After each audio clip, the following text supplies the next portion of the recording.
Okay, അപ്പൊ നമുക്ക് നെക്സ്റ്റിലോട്ട് പോവാം. നെക്സ്റ്റ് എന്ന് പറയുന്നത് പ്രൊഡക്റ്റ് ഡെവലപ്മെന്റ് ആണ്. എന്താണ്? പ്രൊഡക്റ്റ് ഡെവലപ്മെന്റ് ആണ് നെക്സ്റ്റ് കാര്യം വരുന്നത്. എന്താണ് പ്രൊഡക്റ്റ് ഡെവലപ്മെന്റ് എന്ന് പറഞ്ഞു കഴിഞ്ഞാൽ? പ്രൊഡക്റ്റ് ഡെവലപ്മെന്റ് എന്ന് പറഞ്ഞാൽ ഈ ടെക്നോളജിക്കൽ ഡെവലപ്മെന്റ് എന്ത് ചെയ്യാണ്, കണ്ടിന്യൂസ്ലി ഇങ്ങനെ ഉണ്ടായതുകൊണ്ട് തന്നെ കസ്റ്റമറുടെ നീഡ്സും എന്ത് ചെയ്യായിരിക്കും, അതിനനുസരിച്ച് ഇങ്ങനെ മാറുന്നുണ്ടായിരിക്കില്ല. അപ്പോൾ അവർക്ക് എന്തായിരിക്കും, ഒരു പുതിയ പ്രൊഡക്റ്റ് വന്നു. ഇപ്പോൾ എൻ്റെ ഫോണിന്റെ എന്ത് ചെയ്യായിരിക്കാം, ഇപ്പോൾ ഐഫോൺ ആണ് വിചാരിക്കാം. ഇപ്പോൾ ഒരു ഐഫോൺ പുതിയൊരു പ്രൊഡക്റ്റ് എന്തായിരിക്കും, അതിനനുസരിച്ച് നമ്മളുടെ ആ ഒരു മൈൻഡ് മാറും. ഈ പ്രൊഡക്റ്റ് ഡെവലപ്മെന്റ് എന്ത് ചെയ്യുക, ഈ ടെക്നോളജിക്കൽ ഉണ്ടാകുന്ന ഈ ഒരു ചേഞ്ചസ് എന്ത് ചെയ്യും, കസ്റ്റമേഴ്സിന്റെ മൈൻഡ് നീഡ്സിനെ മാറ്റും. അപ്പോൾ അതിനനുസരിച്ച് നമ്മുടെ പ്രൊഡക്റ്റിൽ നമ്മൾ ഡെവലപ്മെന്റ് ഉണ്ടാകണം. A business can no longer continue to lead the market with a single product in to long run. ഒരൊറ്റ പ്രൊഡക്റ്റ് വെച്ചിട്ടൊന്നും ഒരു ബിസിനസിന്റെ ലോങ് റണ്ണിൽ പിടിച്ചേക്കാൻ പറ്റില്ല. എന്താണോ ടെക്നോളജിക്കൽ ഉണ്ടാവുന്ന മാറ്റം, അതിനനുസരിച്ച് നമ്മൾ പുതിയ പുതിയ പ്രൊഡക്ട്സ് നമ്മൾ ഉണ്ടായി കൊണ്ടുവരിക തന്നെ വേണം. അതായത് the technology helps the organization reduce the time taken to convert an idea into a product. എന്താണ് ടെക്നോളജി യൂസ് ചെയ്യേണ്ടത്? ഇപ്പൊ നമുക്കറിയാം ചാറ്റ് ജി പി ടി എന്താ ചെയ്യുന്നത്? നമ്മളുടെ ഓപ്പൺ സോഴ്സ് ആയിട്ടുള്ള ഗൂഗിളിലൊക്കെ എന്ത് ചെയ്യുന്നത്, ഒരുപാട് ഡാറ്റാസ് അവൈലബിൾ ആണ്.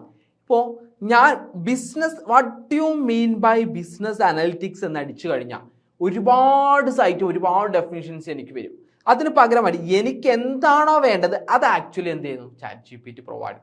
അതേപോലെ തന്നെ നമ്മുടെ ഈ ഒരു പ്രോസസ്സ്, ഒരു പുതിയ പ്രൊഡക്റ്റ് ഉണ്ടാക്കേണ്ട പ്രോസസ്സ് എന്ത് ചെയ്യുക, ഈസിയർ ആക്കാൻ വേണ്ടിയിട്ട്, അല്ലെങ്കിൽ അതിനെടുക്കുന്ന സമയം റെഡ്യൂസ് ചെയ്യാൻ വേണ്ടിയിട്ട് നമ്മൾ എന്ത് ഹെൽപ്പ് ചെയ്യുന്നുണ്ട്, ടെക്നോളജി ഹെൽപ്പ് ചെയ്യുന്നത്. ഇതാണ് പ്രധാനമായിട്ടും. അതുപോലെ ഡിസൈൻ ചെയ്യുന്നതിന്, ആക്ഷൻസ് എടുക്കുന്നതിന് വേണ്ടിയിട്ട്, ആഡ്സ് കാര്യങ്ങൾ ഉണ്ടാക്കാനും ഒക്കെ എന്ത് ചെയ്യുന്നുണ്ട്, ഈ ഒരു ടെക്നോളജി നമ്മളെ ഹെൽപ്പ് ചെയ്യാം. അതാണ് ടെക്നോളജിയുടെ പ്രൊഡക്റ്റ് ഡെവലപ്മെന്റിലുള്ള ആപ്ലിക്കേഷൻ എന്ന് പറയുന്നത് കേട്ടോ. നെക്സ്റ്റ്, ഓപ്പറേഷണൽ എഫിഷ്യൻസി ഇൻക്രീസ് ചെയ്യുന്നതിലും എന്തിന്റെ ആപ്ലിക്കേഷൻ ഉണ്ട്, ഇൻഫർമേഷൻ ടെക്നോളജിയുടെ ആപ്ലിക്കേഷൻ ഉണ്ടെന്നാണ് പറയുന്നത് അല്ലേ. അതെന്താന്ന് നോക്കും. അതായത് as the business grow, a company struggles to monitor its operation. നമുക്കറിയാം ഒരു ചെറിയ കമ്പനി ആകുമ്പോൾ നമുക്ക് എന്ത് ചെയ്യാം, അതിന്റെ കാര്യങ്ങളൊക്കെ മോണിറ്റർ ചെയ്ത് പോവുക, അതായത് നോക്കി പോവുക എന്നുള്ളത് വളരെ സിമ്പിൾ ആയിട്ടുള്ള ഒരു കാര്യമായിരിക്കും.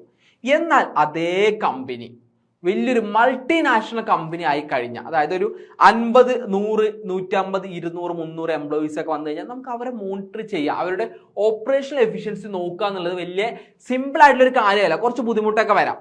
അപ്പോൾ ഇത്തരത്തിൽ അവരുടെ ആ കാര്യങ്ങളൊക്കെ എന്ത് ചെയ്യുക, കൃത്യമായിട്ട് ചെക്ക് ചെയ്യുന്നതിന് വേണ്ടിയിട്ട്, അവരുടെ പ്രൊഡക്ടിവിറ്റി ചെക്ക് ചെയ്യുന്നതിന് വേണ്ടി, ഓപ്പറേഷണൽ എഫിഷ്യൻസി ചെക്ക് ചെയ്യുന്നതിന് വേണ്ടിയിട്ടൊക്കെ എന്ത് ഹെൽപ്പ് ചെയ്യും, ഈ ഒരു ടെക്നോളജി ഹെൽപ്പ് ചെയ്യും. അതായത് നമുക്ക് എന്ത് ചെയ്യാം, supply chain management technique, cross team collaboration, project management technique, MIS, ഇങ്ങനെ ഒരുപാട് ടെക്നിക്സ് ഉണ്ട്. ഇതൊക്കെ യൂസ് ചെയ്യേണ്ടത് നമുക്ക് കൂടുതലായി എഫിഷ്യന്റ് ആൻഡ് എഫക്റ്റീവ്നെസ് നമുക്ക് എന്താ ഇൻക്രീസ് ചെയ്യാൻ സാധിക്കും. അപ്പോൾ നമ്മൾ ഓട്ടോമാറ്റിക് നമ്മുടെ ഓപ്പറേഷണൽ എഫിഷ്യൻസി ഇൻക്രീസ് ചെയ്യും.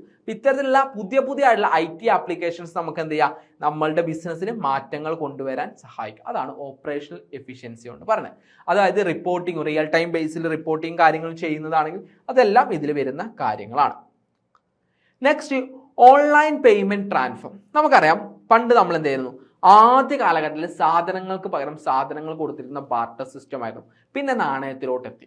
പിന്നീട് എന്ത് ചെയ്തു, പെട്ടെന്ന് നമ്മളുടെ രാജ്യത്ത് എന്ത് ചെയ്യുന്നു, കറൻസികളൊക്കെ ഡിമോണിറ്റൈസ് ചെയ്യുന്നു. പിന്നീട് നമ്മൾ പെട്ടെന്ന് വരുന്നു, എല്ലായിടത്തും എന്തായിരിക്കും, ഗൂഗിൾ പേ വരുന്നു, അല്ലെങ്കിൽ ഡിജിറ്റൽ ട്രാൻസാക്ഷൻ എന്നുള്ളൊരു മാറ്റം വന്നു.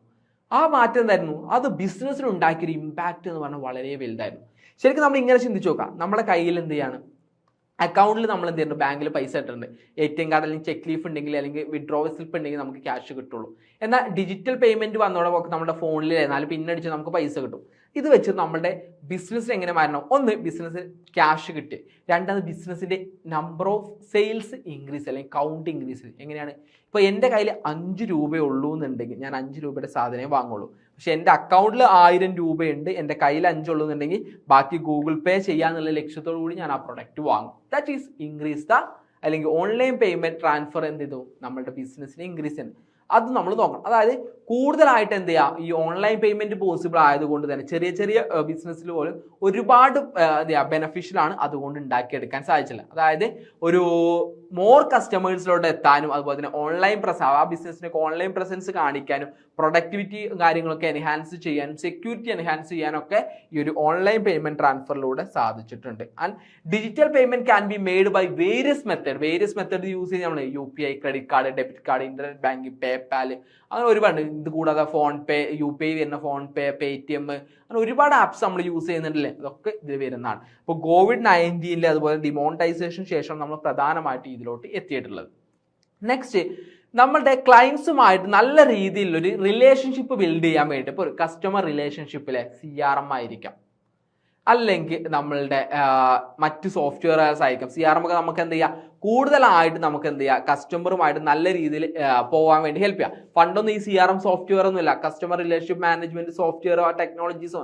അതുകൊണ്ട് തന്നെ നമ്മൾ വന്നു അവരെ നമ്മൾ റീറ്റെയിൻ ചെയ്യുക എന്നുള്ളത് വളരെ ബുദ്ധിമുട്ട്. പക്ഷെ ഇവിടെ കൃത്യമായിട്ട് ട്രാക്ക് ചെയ്തുകൊണ്ട് സിസ്റ്റമാറ്റിക് വേയിലൂടെ എന്ത് ചെയ്യുക, ഈ കസ്റ്റമറെ റീറ്റെയിൻ ചെയ്യുന്നതിന് വേണ്ടി, അവരുമായി നല്ലൊരു റിലേഷൻഷിപ്പ് ക്രിയേറ്റ് ചെയ്യുന്നതിന് വേണ്ടിയിട്ട് എന്ത് ഹെൽപ്പ് ചെയ്യുന്നുണ്ട്, ഈ ഒരു IT ഉപയോഗം പ്രധാനമായിട്ട് നമ്മളെ ഹെൽപ്പ് ചെയ്യുന്നുണ്ടെന്നാണ് പറഞ്ഞത്. ഇതാണ് എന്തെന്ന് പറയുന്നത് IT പ്രധാനമായിട്ടുള്ള ആപ്ലിക്കേഷൻസ് എന്ന് പറയുന്നത് കേട്ടോ. നെക്സ്റ്റ്, ഓൺലൈൻ സ്റ്റോറേജ് ആണ്. പണ്ടൊക്കെ നമ്മൾ ഡാറ്റാസ് ബുക്കിൽ എഴുതി സൂക്ഷിക്കുകയാണ് ചെയ്യുന്നത്. എന്താ ഇന്ന് അങ്ങനെയാണോ? അല്ല. പകരം എന്താണ്, ഓൺലൈൻ ആയിട്ടാണ് പ്രധാനമായിട്ടും ഡാറ്റകളൊക്കെ സ്റ്റോർ ചെയ്യുന്നില്ലേ. അപ്പോൾ ആ ഒരു ബിസിനസിന്റെ പുതിയ ഓയിൽ എന്ന് പറയുന്നത്, അല്ലെങ്കിൽ ആ ബിസിനസ് മുന്നോട്ട് പോകുന്നത് എന്തിനാണ്, ഇപ്പോഴത്തെ ഈ ഒരു ഓൺലൈൻ സ്റ്റോറേജിൽ ഇതിലുള്ള ഡാറ്റ വെച്ചാൽ ഇവിടെ നമുക്ക് ആവശ്യമുള്ള ഡാറ്റാസ് എപ്പോൾ വേണമെങ്കിലും നമുക്ക് എടുക്കാം എന്നുള്ള രീതിയിൽ നമുക്ക് എന്ത് ചെയ്യാം, കൃത്യമായിട്ട് സ്റ്റോർ ചെയ്ത് വെക്കുന്നതിന് ഈ ഒരു ടെക്നോളജി നമ്മളെ ഹെൽപ്പ് ചെയ്യുന്നുണ്ടല്ലേ. അപ്പോൾ ഓൺലൈൻ റെപ്പോസിറ്ററി സിസ്റ്റംസ് ഉണ്ട്, അവിടെ നമുക്ക് എത്ര ട്രമെൻഡസ് വോളിയൂംസ് ഓഫ് ഡാറ്റാസ് നമുക്ക് എന്തെങ്കിലും സ്റ്റോർ ചെയ്യാൻ സാധിക്കും. നമുക്ക് നമ്മളുടേതായ ഒരു ഡാറ്റാബേസ് ക്രിയേറ്റ് ചെയ്യാൻ സാധിക്കും. അതോടൊപ്പം ഇങ്ങനെയുള്ള ഡാറ്റാസിനെ അനലൈസ് ചെയ്യാനും അതിലെ ഡീപ്പർ ഇൻസൈറ്റ്സും കാര്യങ്ങളും അതിൽ നിന്ന് കിട്ടാനും അതിന് ബേസ് ചെയ്ത് ഡിസിഷൻസ് എടുക്കാനൊക്കെ നമ്മൾ എന്തെങ്കിലും ടെക്നോളജി ഹെൽപ്പ് ചെയ്യുന്നുണ്ട്. ഓക്കെ, ഇതൊക്കെയാണ് പ്രധാനമായിട്ടുള്ള എന്തെന്ന് പറയുന്നത് ടെക്നോളജിയുടെ IT ആപ്ലിക്കേഷൻ ഇൻ ബിസിനസ് എന്ന് പറയുന്നത്. അപ്പോൾ users and application of IT in business എന്ന് പറഞ്ഞാൽ വളരെ ഇമ്പോർട്ടൻ്റ് ആണ്. അതിൽ ഡിജിറ്റൽ മാർക്കറ്റിംഗ് എന്ന് പറഞ്ഞത് വളരെ ഇമ്പോർട്ടൻ്റ് ആണ്. ഓക്കെ ആണോ? ഇത് നമ്മൾ പ്രധാനപ്പെട്ടുള്ള ഒരു ഭാഗത്തോട്ട് കടക്കാൻ പോവുകയാണ്. അതിന് മുമ്പേ നിങ്ങൾക്ക് ഇപ്പോൾ ഈ പറഞ്ഞ കാര്യങ്ങളൊക്കെ ഓക്കെ ആണോ, അതിൽ എന്തെങ്കിലും ഡൗട്ടുകൾ ഉണ്ടോ, എന്തെങ്കിലും ഉണ്ടെന്നുണ്ടെങ്കിൽ ചോദിക്കാം.